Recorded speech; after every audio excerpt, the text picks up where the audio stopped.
Bridges of Konigsberg and how it created graph theory as we know it today. In Konigsberg, a river ran through the city such that in its center was an island, and then the river broke into two parts, splitting the land masses. Therefore, people had to build 7 bridges to get from one part to the other, and there they created a game where each person had to walk around the city in a way that would involve crossing each bridge exactly once. However, no one could solve it, and even Euler thought it was so weird that neither geometry or algebra could solve it, too.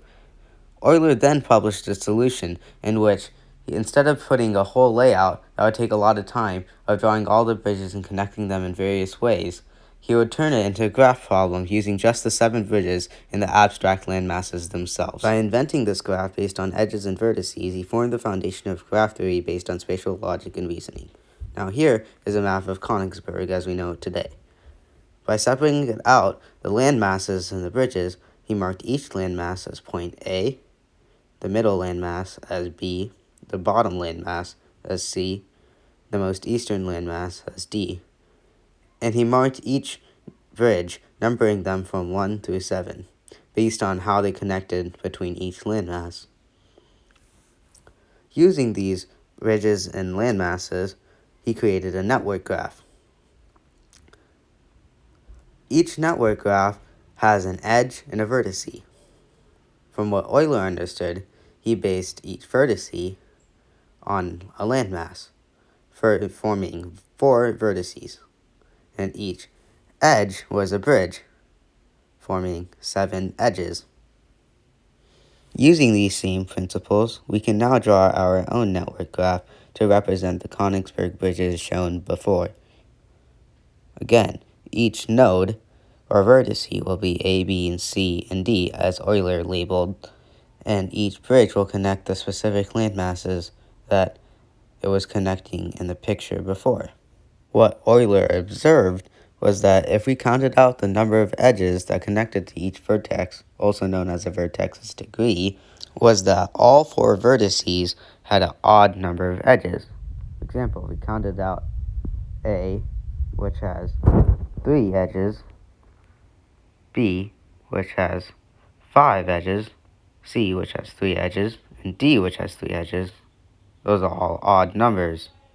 Therefore, if we started a path at one of the vertices with an odd degree, such as vertice A, you can visit every vertice, but one of the bridges is always left out of the path, because they are all of odd degrees.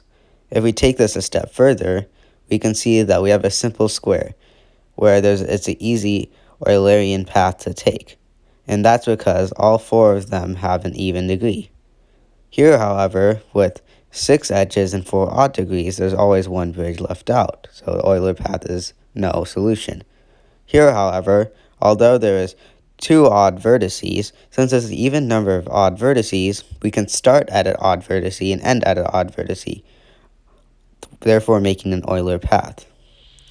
Therefore, our observations from this is that if and only if all of the vertices are even, we have an Euler path. However, if there are 0 or 2 odd vertices, so an even number of vertices to use our starting and ending point, we can still have an Euler path, because we can always compensate for the leftover bridge by using it as our starting or ending point. However, if there are more than 4 odd vertices, we cannot have an Euler path. So, Euler's generalizations and conclusions was that every vertex must have an edge coming into or leaving out of, and other than the starting and ending, making it so that there's an even number of odd vertices.